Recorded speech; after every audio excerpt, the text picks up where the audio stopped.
conversation with Okay. Dr. Lang. A Q&A will follow that. And we have a raffle for coffee gift cards and a book. Learners first, that when we get to that, I'll ask Dr. Orange Jones to explain a little bit about that book, and why we chose it for this occasion. And then we do have resources, and there'll be for people that come in a little late, they'll have missed the request to put, um, if you've had a Asian American teacher, to put it into the chat, or a favorite author, Asian American author, that you can put that name in the chat, or and the book that this person read. So um, questions from the audience can be placed in the chat as it says on the screen. And then this event is being recorded. So we'll have it for people that we can share it later. And welcome to our president, Dr. Druger. Would you please just give us a welcome? Yes, thank you so much, Eileen. I am just thrilled to see so many people participating in today's program. It sounds so exciting. Personally, I didn't even know it existed, this law about Asian American Islanders and Pacific Islanders. And so I can't wait to hear what Dr. Lang has to say. And I'm just, again, welcoming to everybody, and may the event begin. Okay, well, I would like to thank the committee, and I have to read this, so I'm sorry if I'm not looking at you anymore. Thank you for Dr. Cecilia Aris will be joining us. Um, Dr. Joyce Leslie, Shatali Patel, Dr. Lynn Stafford, and Dr. Kerry Orange Jones. That's the committee for the DEI committee and this program. And I also want to be sure to thank RUAA and GSEAA for funding and sponsoring this event. Um, Now I'd like to introduce you to Dr. Dakashana Lang. Dr. Lang is a dedicated English teacher with 22 years of experience in Livingston, New Jersey. In 2024, she was honored as one of the inaugural fellows of the Teach Asian American Stories Fellowship with Asian American Pacific Islanders, New Jersey. And she remains an active Teach Asian American Stories ambassador, and that's why she's here this evening. She's going to give us a lot of information. Dr. Lang holds advanced degrees from Johns Hopkins University, the University of Pennsylvania, and a Doctor of Education in Literacy from Rutgers University. Recently, she earned certifications in educational technology and diversity, equity, and inclusion. A 2025 recipient of the ECEA Racial Advocacy Award and the NJEA Human Rights Committee's Judith Owens Spirit Award. Dr. Lang is deeply committed to advancing social justice and equity in education. And Dr. Lang, I'd like to ask you to give us a little story of your journey to how you got to be this ambassador for the Asian American Pacific Islanders. Sure. Thanks so much, Eileen, and thanks for having me. I feel like I started with Rutgers in 2009. I finished my doctoral work in 2016, so 10 years ago, and somehow I've just never been able to leave. I just love being part of the community so much. So thanks for letting me take part in this and speak to you guys. So AAPI New Jersey is a wonderful organization that began uh, about 4 or 5 years ago. And I got involved when they began their fellowship program, which was geared towards training educators to train other educators. Like so much of the professional development we do that is meaningful, it was really about turnkeying. And Their first fellowship program chose just 5 teachers from throughout the state who were eager to improve our own knowledge base about history and literature related to Asian American Pacific Islander history, books, and also about themes and issues that face our students so that we could then provide knowledge to other teachers. There are so many communities that fall under this category. And I know that, when we speak in these broad terms, sometimes it can be difficult to really know what we're talking about. The term AAPI actually developed in the 1960s when activists were seeking a form of unity. They felt that if they united under one banner, they might be able to achieve better gains in terms of their rights, which, they were really inspired by the civil rights movement. And they thought that unity was really the goal, which is admirable in a lot of ways. But what people forget sometimes is that even though the idea of unity under this banner is beautiful, people sometimes think that means that AAPI or Asian American is this monolith, right? But it's actually a massive community with so many different groups that fall under that banner. And when you lay it out, you start to see what that means. So, for example, when we say Asian American, we mean East Asians. That could be people from China, Japan, North and South Korea, Taiwan, but that also includes Southeast Asian countries like Cambodia, Laos, Thailand, Vietnam, the Philippines, right? And South Asian countries like India, Pakistan, Bangladesh, Sri Lanka, not to mention Pacific Islanders, Hawaii, Samoa, Fiji. Those are hugely different spaces, cultures, countries. Um, so when we group people together under the title Asian American, it is a wonderfully unifying thing, but it is also so different, right? So somebody from India and somebody from Korea and somebody from Fiji did not have the same experiences growing up necessarily.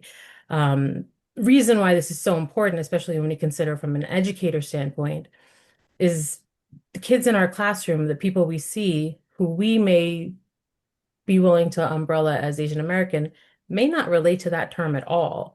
And I've had kids say to me that they have no idea what that means, or that you think of that term very specifically as East Asian, that they identify that term as being related to being East Asian, and that they themselves identify as their specific heritage cultural group.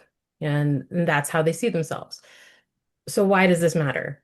It's really important to allow people in general, but children specifically, to self-identify, right? To give them the space at the beginning of the school year, at the beginning of your club, at the beginning of your relationship to have a conversation where they say how they see themselves.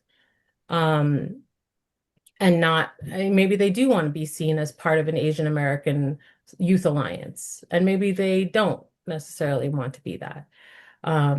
This especially becomes important when we look at the other 3 groups that are on the slide here. Transracially adopted Asians.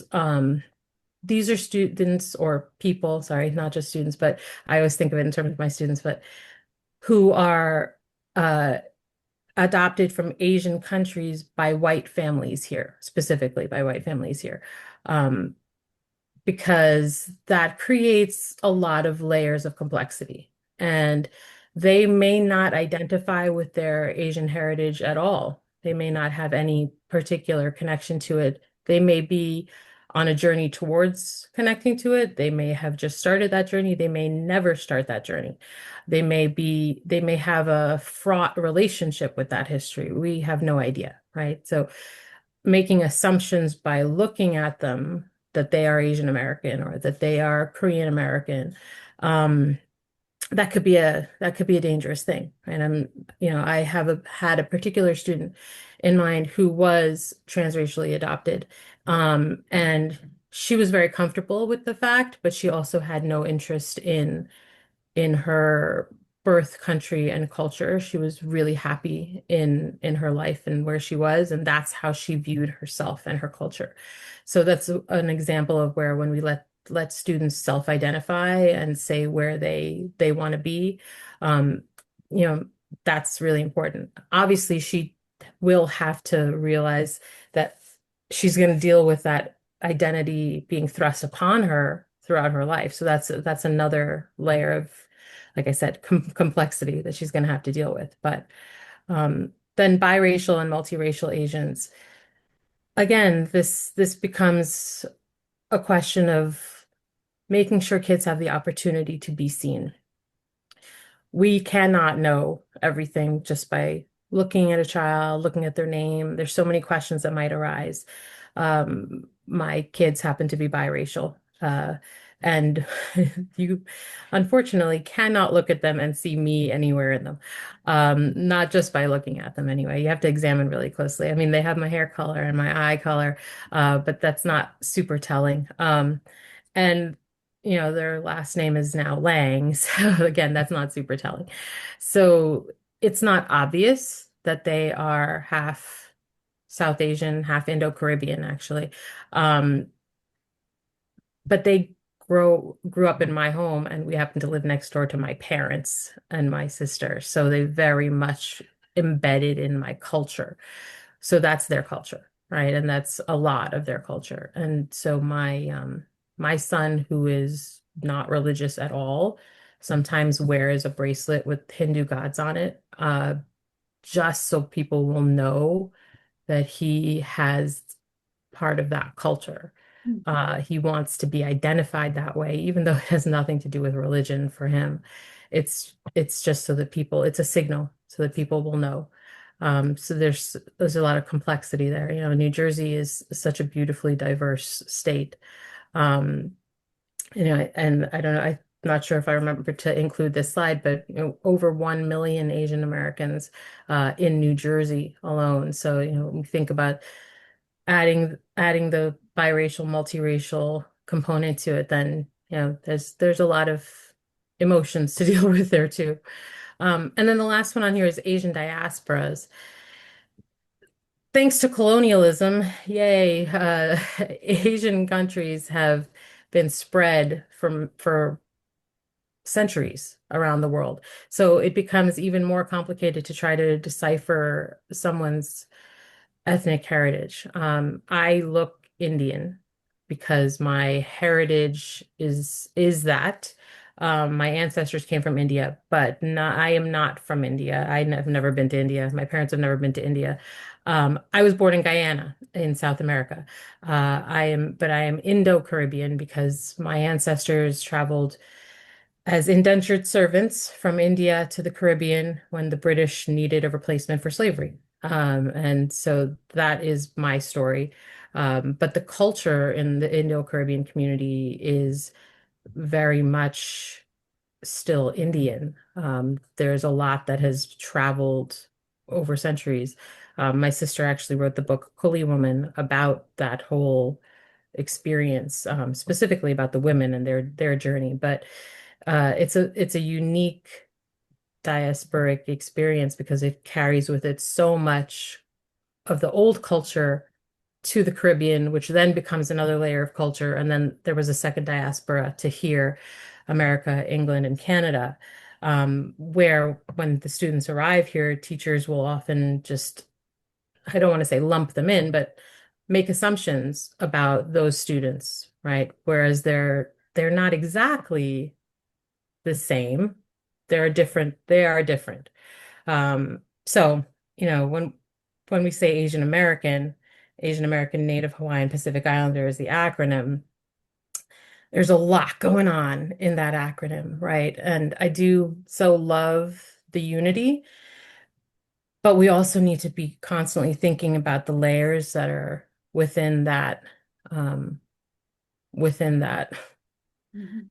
Um, that was just the first question you asked me, Eileen. I talked a lot. No, that was very, very educational. And I was speaking with a friend today who reads to kindergartners in one of the elementary schools, and the boy was, um, I believe, Indian, and he liked to play cricket.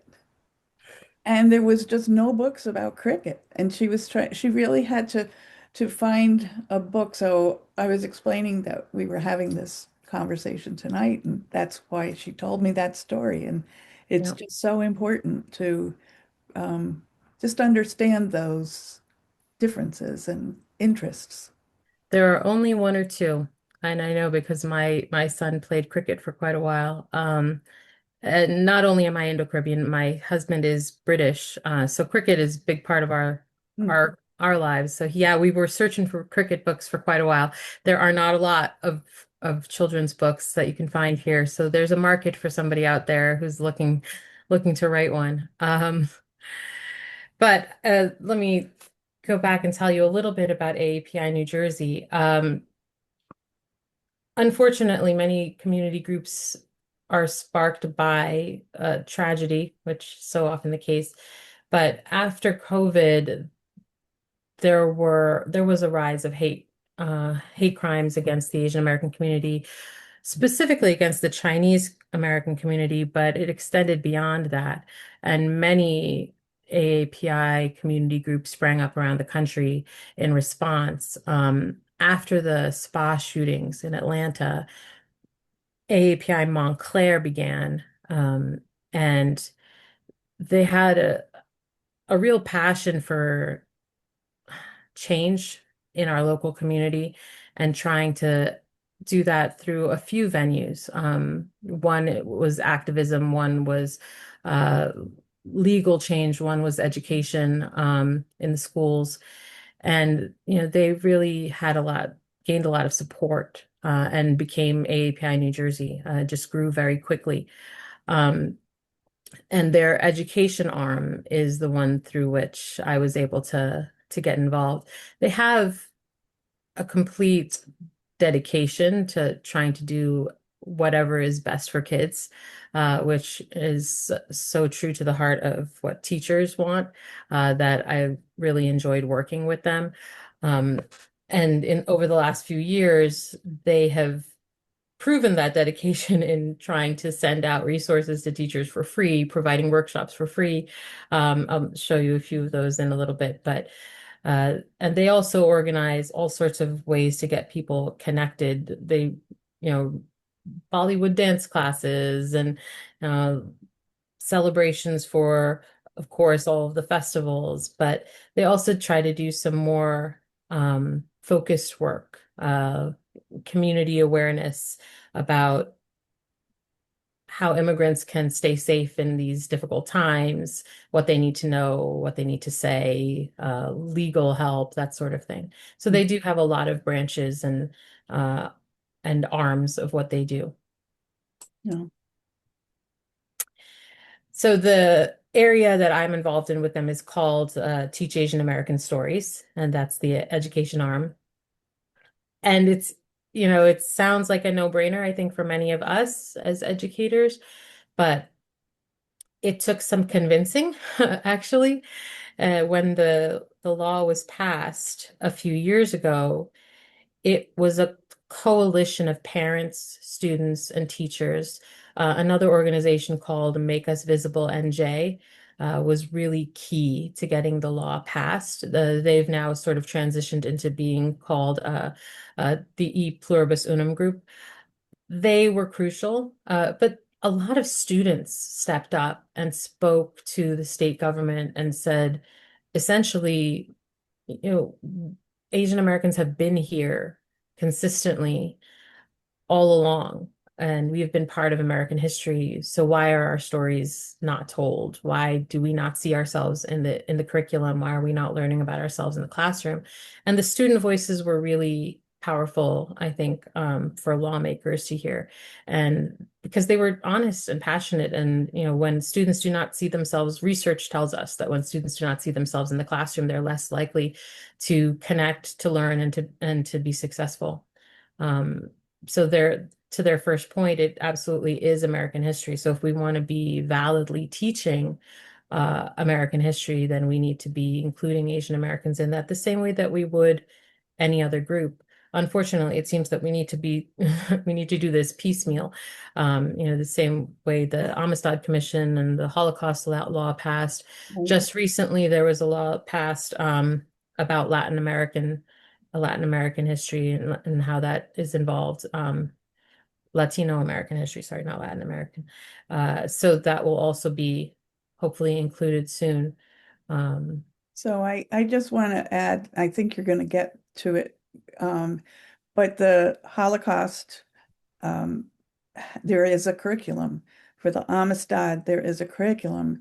And for the law of teaching American studies or stories, there's a law, but there's no curriculum. And that is actually what I understand, that the fellowship that you're doing, the teachers that go out and turnkey the information, they're in a way providing the curriculum. Is that accurate? Yes, that's accurate. There was an intention. At the beginning, there were applications sent out for a commission. I think funding ended up becoming the problem. The commission never got off its feet. So community organizations like ours sort of stepped in to provide training for teachers who were faced now with having this law in place, but no real resources on how to address the law at all grade levels and make sure that they were doing right by their students and also making sure that they were, covering their bases and including quality education about this. Um, so absolutely, yeah, there is no official curriculum in place. So I think that Teach Asian American Stories does a really good job of providing resources online, free resources, and the webinars and in person.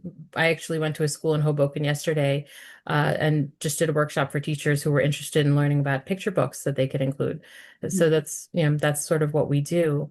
And just this list on here sort of covers it. The real passion about it is that truth precedes justice, right? Like if you want to approach education from the point of view that we're really empowering kids, then they need to know an accurate portrayal of not only who they are, but how our country and how our lives have evolved, right? So we need to tell them the truth of history and the truth of how our communities have evolved and how everyone is related to each other, and then move forward from there. And again, to just come back to that point, students need to see themselves in the classroom. I think most of us are familiar with the mirrors and windows philosophy, that they need to see themselves accurately portrayed in the classroom, to see a mirror and also the windows to see sometimes that they are not the only ones who are the main characters in the stories, to see other lives portrayed in the classroom as well. And, this is just one of the pathways to do that, but it is a really powerful one. Um, some of the stories some of the picture books that we looked at yesterday, uh, range in topic from a 4-year-old girl trying to find her father, who's one of the Vietnamese boat people and had to flee as a refugee, right? That's a picture book topic. To another little boy who so desperately embarrassed by the size of his name that he just wants to shrink his name and cut it down. Yeah. So these topics are unique and yet universal, right? This is just a copy of the mandate, which, I know someone said they were unfamiliar that it even existed, but it went into place with the 2022-2023 school year. So as of that school year, we're supposed to be providing this education for students, and it's officially within the social studies standards, but the way we try to help train teachers is actually offer the opportunity for English teachers to help too, because so much can be done through literature to provide real learning through this and not just cover the law, right? We want to provide accurate, real, meaningful learning. Then literature can and should be incorporated as well. So we provide help with both, of Yeah. course. Just to quickly interrupt Dr. Arias just popped the link into the chat for anyone that wants to see the full explanation of the law. And I didn't know anything about this law either. I got to hear Dr. Lang speak at the Edison Public Library last fall, and that's when I learned about the law, and it seemed like a good idea to share that information. It's um, does it help? It gives a little more emphasis for you to, actually, tell people about it. And I just love the fact of, offering the books and just having kids be able to see themselves in books. That's always been something important to me. But could you tell us a little bit about the fellowship? Or is that, oh, no, give us a little Yeah. more history. That, Yeah, that was just a little fun, but yeah, yeah, um, the first year that Asians actually arrived in the Americas, um, people tend to think of this as the Transcontinental Railroad. That's the first, if any, Asian American history that people learn about will be that. Um, but that's the 1800s, and that's really late. The first Asians to arrive in the Americas, 1587, actually. Filipino sailors and slaves who arrived with the Spanish on ships. The first Asian settlement was in the 1700s. The Manila men, who were also Filipino sailors, who decided to settle down the Louisiana Bayou. So much earlier than people tend to think. Um, and, since then, Asian Americans have been part of the fabric of the country. And then the second one, what year the denial of race-based citizenship was completely removed from the law. A lot of my students, when we talk about this, didn't know that this was even a thing, that people were denied their citizenship based on race. They tend to think of it, in terms of slavery, and that when slavery was over, then everything was, okay. And that's a whole education in and of itself, that was a long journey. But in terms of immigration, they think that it was always the way it is now. But the reality of the situation is that people were not allowed to become naturalized citizens uh, unless they were white. There were several cases that went to the Supreme Court. Bhagat Singh Thind and Ozawa both took cases to the Supreme Court to sue to become citizens. They had been living here for a long time. They had very strong cases, and the Supreme Court said officially in both cases, essentially, you are not white. And that was what it was until 1952, which is really late for that to be the law of the land, which always surprises people. But yeah, yeah. yeah. So the way the fellowship works, and they do a new cohort every year, is teachers apply, and they chose five, I think, last year, although sometimes the they have opened it up to more, like as many as seven. Um, and the way that it works is they receive training from Dr. Khyati Joshi at Fairleigh Dickinson, who is an expert in Asian American studies. She trained my cohort, but I know that they received this past year training as well from um, Krishna Desai, who works at Rutgers. So they bring in experts in the field to help with the training in Asian American studies, as well as the integration training for education. And then beyond that, we do a lot of history work to make sure that we've got the content down. And then we go into the next phase, which is preparing to find points of entry. How do we get this into the curriculums that already exist within our schools? Because the last thing anybody wants to do is add things to teachers' plates, right? We want to make it fit naturally where it can already fit. And then so each of us begins developing lessons aimed at teachers, professional development lessons to say, like, all right, here's how you can make this work for you. So we each sort of developed our own approach to it. One person did, a high school points of entry lesson. This is how Asian American stories can fit into the a push curriculum that you're already teaching. And, I did a K-5 picture book literature lesson on Asian American stories from these different points of view. I actually developed a puzzle piece framework for how can we approach incorporating Asian American stories and avoid tokenism, essentially. So we each sort of went in our own direction to develop these presentations that we felt would be most useful. And then we began to offer them in our own school districts first, and then we began to offer them more widely through AAPI New Jersey on the web, and then through any district that wants to sign up through AAPI New Jersey, and we just go out to the school districts, um, which is really fabulous. Actually, some companies have also signed up during AAPI Heritage Month. Last 2 years ago, I went to two insurance companies, which was interesting, who were just interested in learning about the cultures. It's a little unusual because usually we do these trainings for teachers, but it was fun, and it was a unique experience.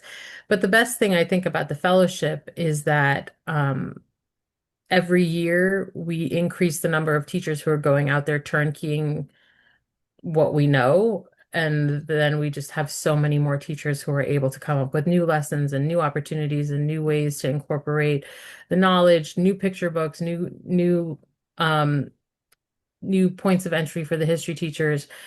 So the impact is that teachers are actually really beginning to do this and use the information and the materials in their classroom.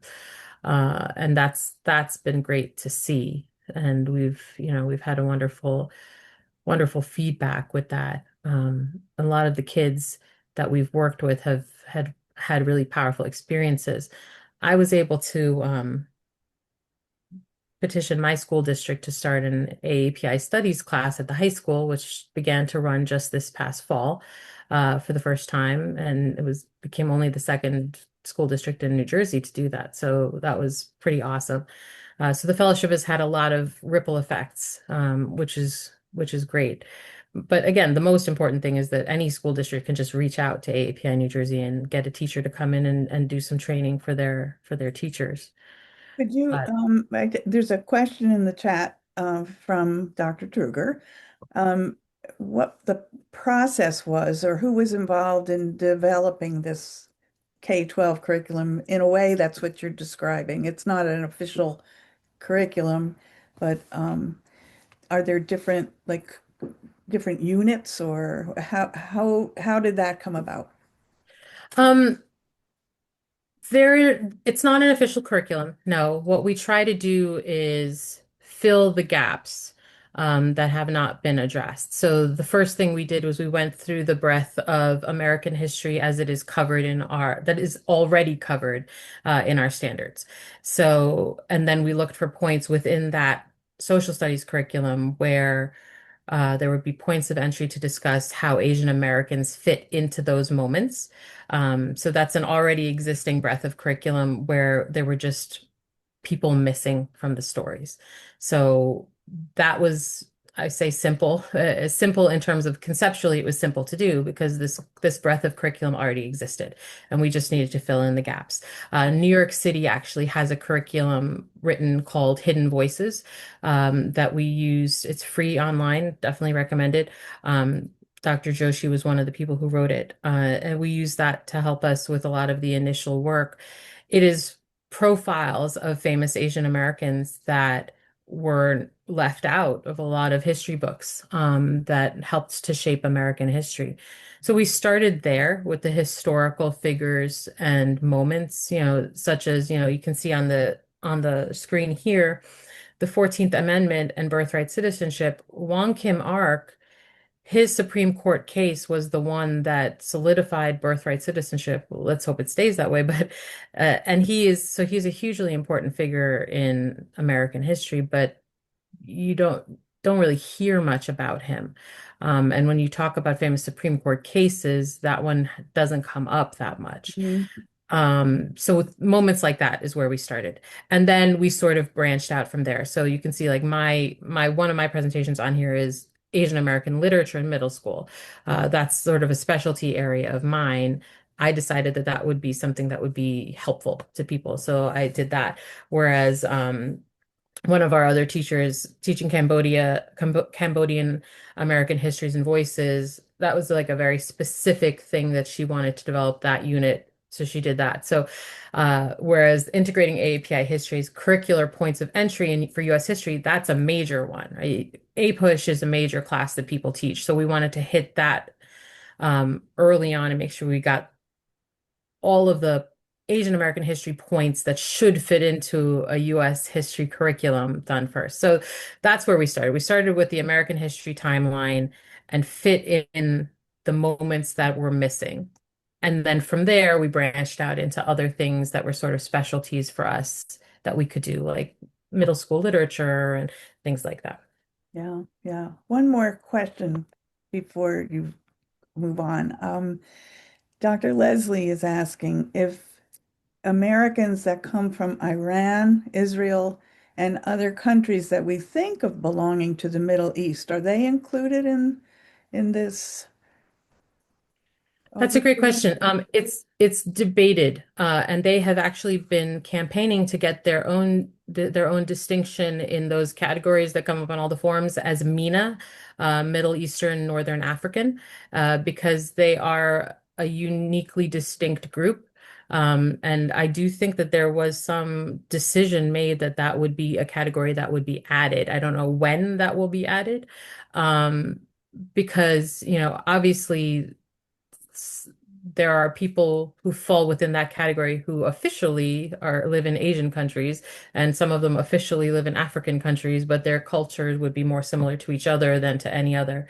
So that is a complicated one, and I think it's an individual basis, that question, because somebody who lives, let's say, in Iran would probably not identify as Asian American. It's a more of a Middle Eastern culture. So MENA is the category, but that is not, a broadly recognized thing yet. Hmm. Yeah, it's very interesting. Yeah.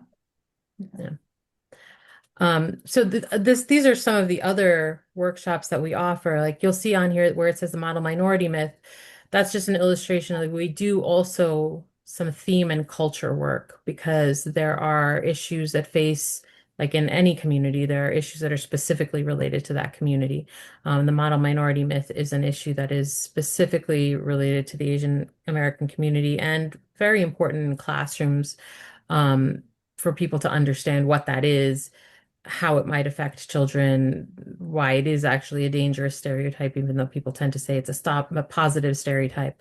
So we do workshops like that as well as curriculum workshops, so that, we do workshops on microaggressions as well, so that people can have a familiarity with what that looks like. So, there is actually a variety of things that we cover. This is just a little glimpse at some of the things that we talk about. These are some of the books that I like to include in my workshops, and there are both picture books and young adult literature and academic literature on this slide. So this is not from one presentation. This is from a bunch of different presentations. Um, and just to mention really quickly, if you're interested, Kill Her Twice by Stacey Lee is a murder mystery, which is my actual favorite genre of books, set in 1920s, 30s LA. So it's classic noir fiction, but it is set in Chinatown. And the main characters are three Chinese American sisters instead of your hard-boiled Philip Marlowe character. Uh, and the other really interesting plot point is a true story, which is that the original Chinatown in LA was paved over and gotten rid of. So this is at the moment in history when they were trying to get rid of it, and these girls are also fighting to keep it alive at the same time as they have to solve this murder mystery. So it's a beautiful piece of historical fiction. I am actually going to be piloting it in my classroom this spring, so I'm really excited about that. The I Am an American, this is the Wong Kim Ark story. So that Supreme Court case I was talking about birthright citizenship, this is a picture book, so appropriate for elementary school. Great opportunity to introduce younger kids to not only the idea of birthright citizenship, but just a powerful story of an individual fortitude here. And a role model of an Asian American who took his case all the way to the Supreme Court and won, which is just a really amazing story. A Different Pond is a story of Vietnamese refugees living here in America, but it's really about the relationship between this father and son, and the son realizing that his family is so poor that they actually have to fish for dinner in this pond that is strictly speaking is no trespassing, but that's what they have to do, and so it's a really beautiful story. Um, Love, Hate, and Other Filters by Samira Ahmed. Samira Ahmed writes lots of young adult books that are amazing. I love her as an author. She sort of I'm I don't know that she actually consciously does this, but the main character is, as she is, an Indian American Muslim girl who is sort of dealing with that in the world, dealing with being all of those things at once, dealing with Islamophobia, dealing with wanting to be a regular American teenager. And the kids just love to relate to this and all of the Bollywood references and her parents not getting her. And it's just, they just love this book so much. Um, the book above, Coolie Woman, that's the archival nonfiction research that my sister did about Indo-Caribbean women, and the women who traveled from India to the Caribbean as indentured servants, which is just really powerful research about the diaspora, the Asian American diaspora.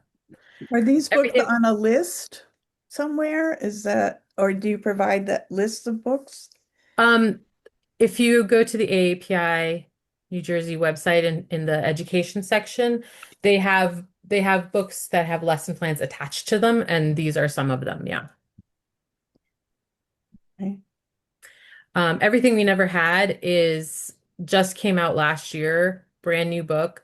It is a generational story, four generations of Filipino American men.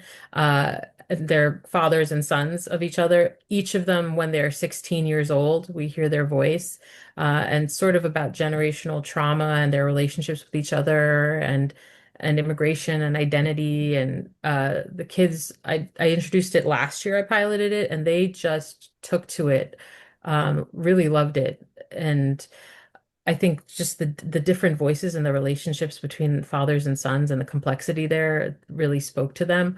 Um, American Born Chinese is a classic at this point. It's not new, but I still teach it because it still speaks to the kids. They still love it. The graphic novel is beautiful, and the themes of racism, unfortunately, have not gone away. So I still teach that one in book clubs. And then the one below is a Smithsonian research. I I work with the Smithsonian Asian Pacific American Center, and they put together awesome resources. This one has 30 different profiles of more modern, I guess is a good word, more modern, more popular Asian Americans that kids will recognize, so that if you're doing like a biography project or something, it's just a single page read aloud of who they are and what's important about them. And it's like actors, singers, sports people. So it's a little bit more fun for the kids, and it's a great resource to have in the classroom. So just a couple recommendations. I could go on, but I already know that my time is Oh, you're dwindling. doing okay. I have Um, a question related to back when you said the insurance company came, that a couple of insurance companies wanted you to come and do a presentation. oh yeah. Yeah, that just makes me curious as to who asked. I mean, not specifically, but what do you think how that came along? Why would they want to know? Yeah, it was in May, so that's Asian American Heritage Month. And companies tend to have diversity, equity, inclusion committees as well. So every once in a while they get some freedom in choosing what they want to do. So they brought us in as sort of an event. We spoke about one of our historical presentations, so about the history of Asian America, and actually was very well attended. It was interesting. So yeah, I didn't know companies did that sort of thing either. Well, it reminded me, this is a very long time ago, when I worked in Edison, when I was teaching in Edison, I was in a school that had a, a self-contained Korean class, and a bilingual Korean and a Gujarati class um, and Mandarin. So they were all in the school that I worked in. And it was such a wonderful learning experience because the teachers were educating the rest of the staff. And Mm. then the teachers could educate their own, their classes. Um, and the main vehicle they used was food, and celebrations. And so they had dancers come in, and I guess it was um, for the New Year celebration and, dragons, whatever the year was of the year of the monkey or whatever. I don't know. But so we got to celebrate that in that school. But then it's up to organize this work that you're doing. It's so much broader, and just we all need to know that this is an option for people. It's not just the students need to learn, but the adults need to learn. I think there's people here that we didn't know about this new law. I didn't know until I I think when that's I met you. really crucial. And I think that's true in so much equity work and social justice work. Years ago on our equity committee, we were being encouraged to plan activities for the kids. And I was saying repeatedly, it's never going to work if you don't do professional development for the teachers, because if the teachers are not trained and learn and unlearn lots of knowledge and behavior, then it's never going to translate to the students, right? The teachers have to come first. So, Yeah. And the map that's on the screen now, there's also the link in the chat for a map giveaway if there are teachers here, or you have an interest in seeing more resources, you can click on that link. And we have another question. Are all the New Jersey school districts aware of the law and training their teachers? And I would say no. I mean, in theory, they should be. It was put out a couple of years ago as a requirement. It is on the mandates on the state website. I know that my supervisor did bring it to our attention at our department meeting at the beginning of the year of that year. So in theory, that's what supervisors should be doing. Whether that's been done is a different question. But it is up there on the state website under all the mandates, along with, your standards and everything. So it Right, should be, right. yeah. Well, I've got just Dr. Orange Jones says hers knows, her district knows, so yay. Uh, and I think that we're ready to have our raffle just for a sec. Let me see. I don't want to, yeah. We have time. We have a little time for any more questions. Um, Joyce is commenting that most school boards are aware, but funding and implementation is difficult to achieve. Well, there's mandates, unfunded mandates. My main work was as an advocate for students with special needs, and there's lots of mandates there that are unfunded, even there.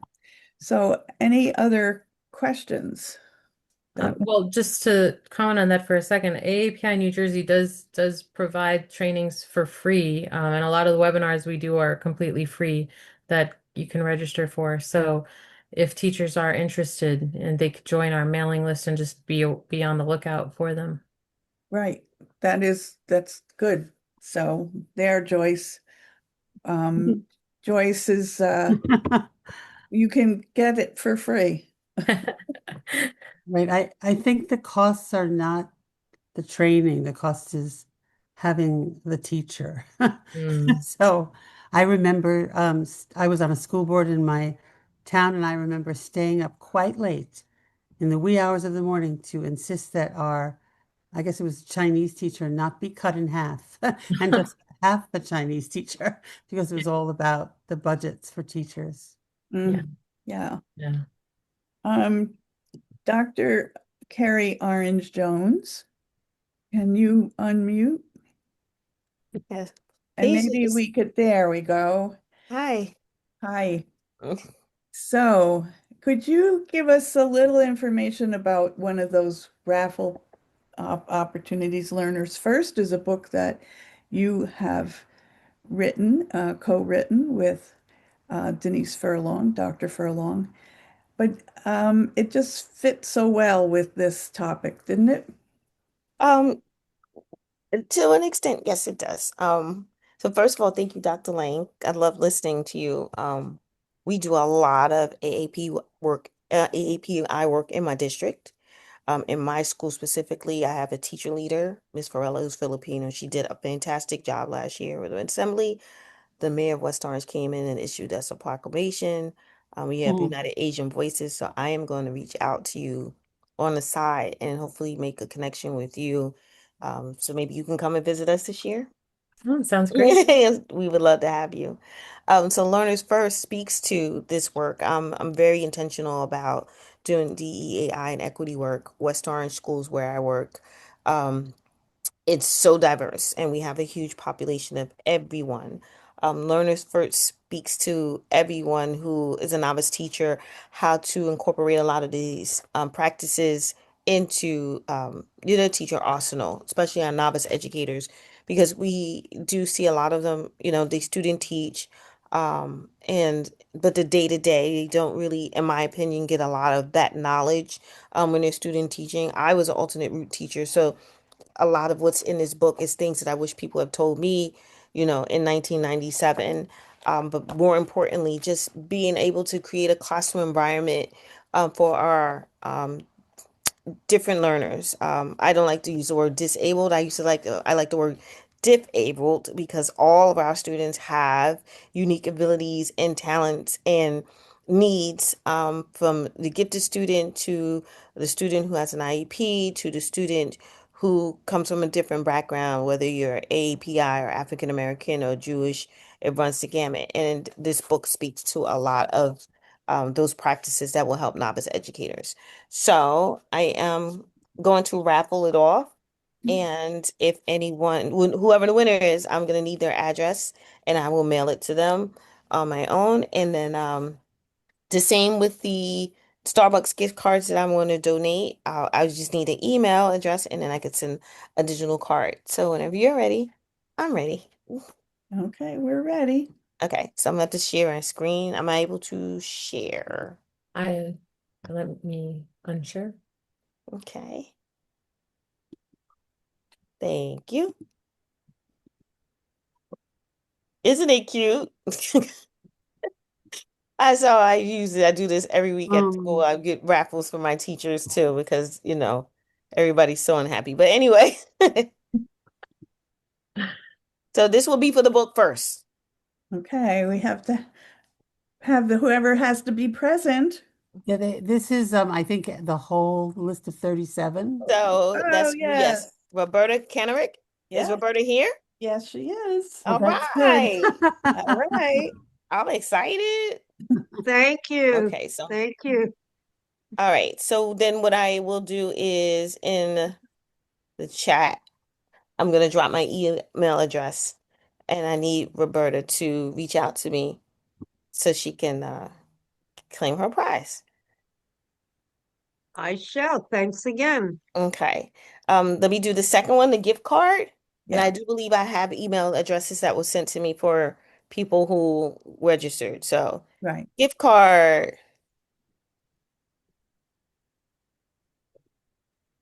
is Anne Lackland. Is not here, I don't believe. Do you want me to send you the list of people who are here? Yes. So what do we do? Do we just Well, just try it again. One okay? more. So I'm Yeah, we gonna can do that until we okay. get someone who's here. One more. Right, right. Okay, let's try one more.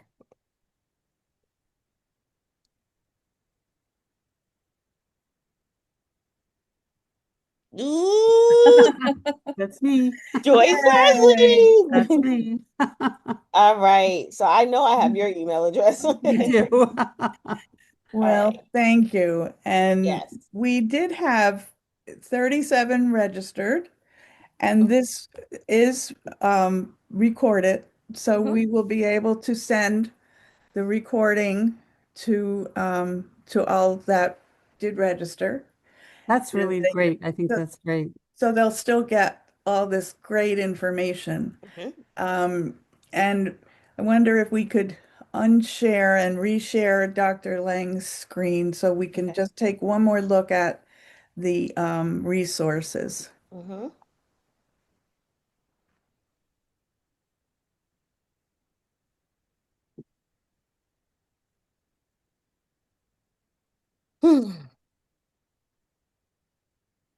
Eileen, may I share a couple of words?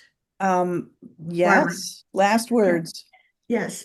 First, Dr. Lang, I want to thank you profusely for educating all of us. Um, that's what's wonderful. Learning is inspiring, and this was opening up a whole new world of learning. So Yeah. I thank you profusely for all of your Mm-hmm. knowledge. And Eileen, I want to thank you for chairing the DEI committee and coordinating all of this, and your committee for organizing it and having another outstanding coffee and conversation for our members and friends. Thank you for having me. Really appreciate it. Yeah. Well, it's important work that you're doing, and we wanted to have that opportunity to share. And so we will keep sharing. Thank you. Okay, well, thank you. If there's anyone else that has any last words, I just want to one more time thank the RUAA and the GSEAA for supporting us and the funding for this event. And we really appreciate your time, Dr. Lang. I'm so glad that I met you last fall. Thank you. Please keep in touch. Anybody feel free to email me. Okay, thank you. Thank you, everybody. And there's my email address for Roberta to send me her address so I can send her the book. Okay. Okay. Okay. W- Roberta, if you need the address, I can also get it to you if, Please. okay, Okay. yeah, Okay. great. I love this map. Um, I think I'm gonna get it. And I look forward to reading the book. Yeah, okay. Thank you. Thank you, everyone, and good night. Night. Good night. Where am I leaving? Okay, there's my committee.